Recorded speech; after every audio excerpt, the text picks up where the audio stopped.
If you're a filmmaker using the Sony FX3 or FX30, it just got a brand new update that makes it a lot more cinema camera than it has been in the past. Gonna make this a short one, but I'm really trying to challenge myself to start putting content back out there. So for those of you who don't know, this is the Sony FX30. Now I've been using the FX30 for about 6 months, and the FX30 is basically the smallest Super 35 camera that Sony makes. It is part of their cinema line. But one problem was they were lacking a lot of cinema features. However, it did have several features the FX3 didn't have. Here are 5 new firmware updates in the FX3 and FX30. I'm going to show you how to update the firmware at the end of this video. So number 1, this only applies to the FX3, but breathing compensation has been added in there. This is a thing that wasn't really a part of the FX3's initial lineup. It was a bit of a problem because the FX3, while a excellent camera, it was lacking some of the features that the FX30 had, its smaller, cheaper brother. Number 2, DCI 4K. Now the FX3 and the FX30 were supposedly cinema line cameras.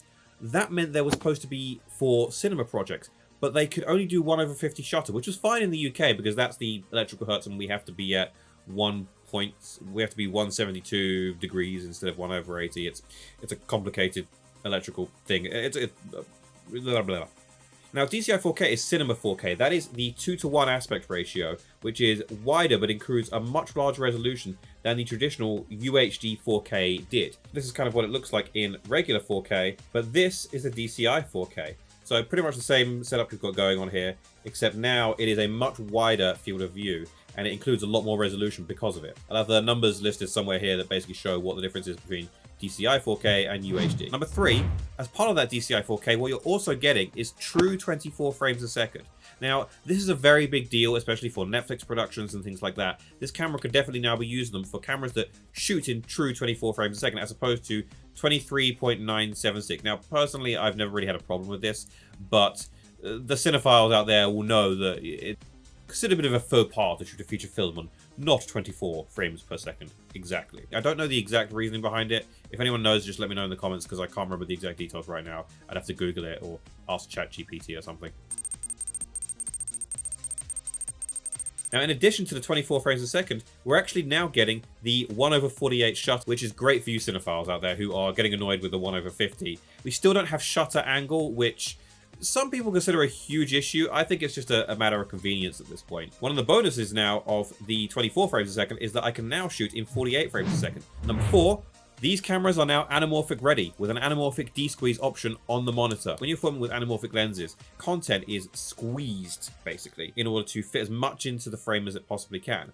Then in post, it gets de-squeezed. Now, previously on Sony cameras, at least the FX3 and FX30, in order to film with anamorphic lenses, you would have had to just film with that squeezed format, and it would have looked weird. It messes up your framing. You're never quite exactly sure which way things are looking, and it doesn't give you the final image. It's kind of like filming in log without LUTs. It's just like, it's not really helpful for you or for any clients or for your director or whoever you're filming with. It also unfortunately disables any stabilization you have built in, so it might still be best if you have an external monitor that can de-squeeze to do it through that. And number 5, and I think this is one of the bigger ones for me, is the ability to now map S&Q mode directly to a custom button on your camera. So I can press any one of these buttons and switch over to S&Q mode. S&Q is Sony's slow and quick. With slow and quick mode, you can now put it to a function button, so you can easily switch from regular filming into S&Q mode. So you can go and shoot at 120 frames a second if you want.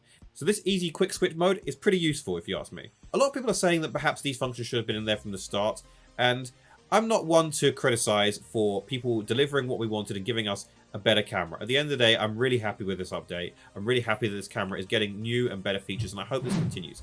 I'm a little annoyed that Open Gate was not put into this thing. I really want Open Gate in this camera because, A, especially if you're adding anamorphic de-squeeze, there should be an Open Gate format. The ability to shoot in 3x2 or 4x3 Open Gate would make a huge difference to anamorphic shooting.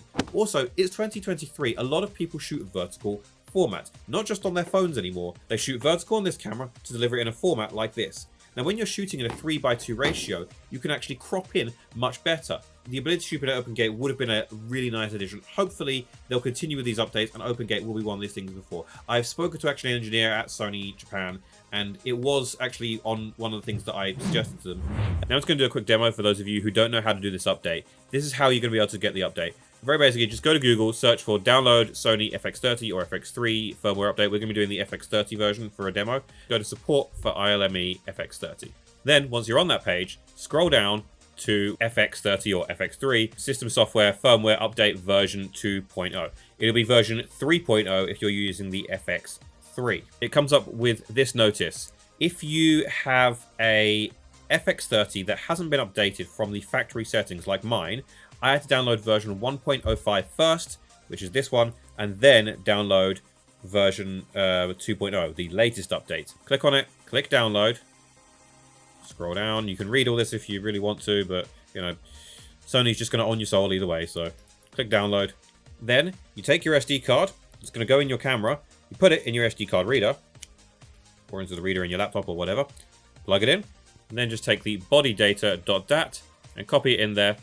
Take your card, slip it into your FX30 or FX3, and then just go down to setup option, version, all the way at the bottom, and click software update. Now, I've already got the update on there, so I can't obviously update it any further than what it is. But you just click software update, and then update your camera. It'll take a few minutes. Just leave it on. Don't bother to, don't switch it off or anything like that. Anyway, let me know your thoughts on the update, and if you own an FX3 or FX30, what you would like to see in a future update for this camera.